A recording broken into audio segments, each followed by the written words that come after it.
Comment construire son univers? Tout de suite, on met un petit disclaimer, ça reste mon expérience, ça ne reflète pas la réalité, et encore moins votre réalité.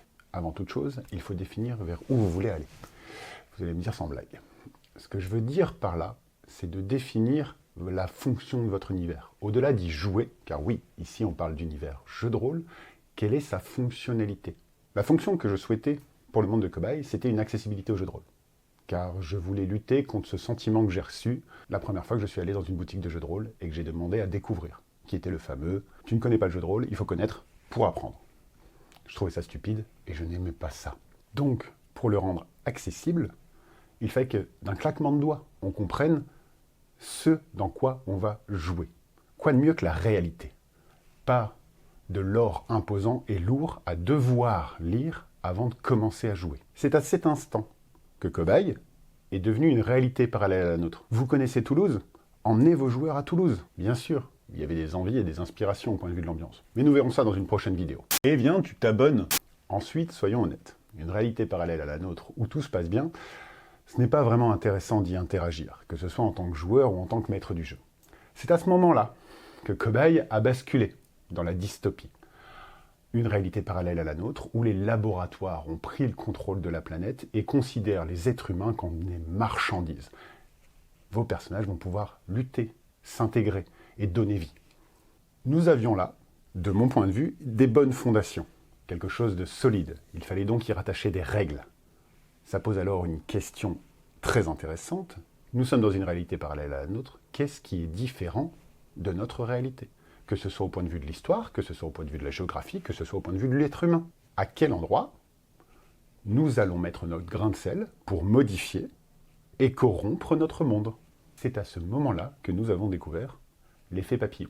Car changer quelque chose implique des répercussions à plein de domaines. Bien sûr, si vous suivez votre ligne de conduite et votre fonction, cela simplifie un petit peu les choses. Attention, cela s'applique aussi à des fonctions. Il vous faudra faire une hiérarchisation de vos idées. Nous, la volonté primaire était de rendre accessible le jeu de rôle, et il y avait plein d'autres idées qui venaient s'y greffer. Intégrer la nanotechnologie, intégrer la mutation. Est-ce que ces deux valeurs avaient la même puissance?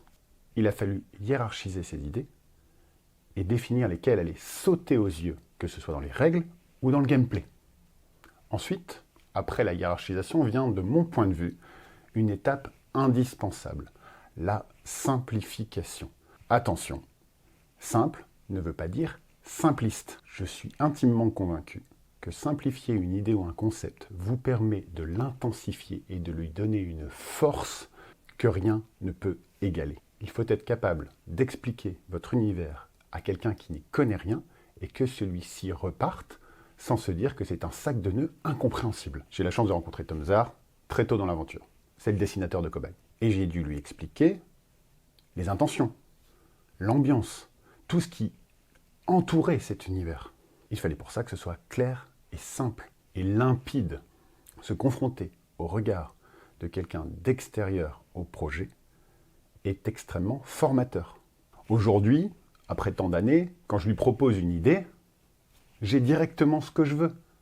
Mais ça, c'est un travail en amont de hiérarchisation, de simplification et de dialogue entre nous deux. Parlons maintenant des règles.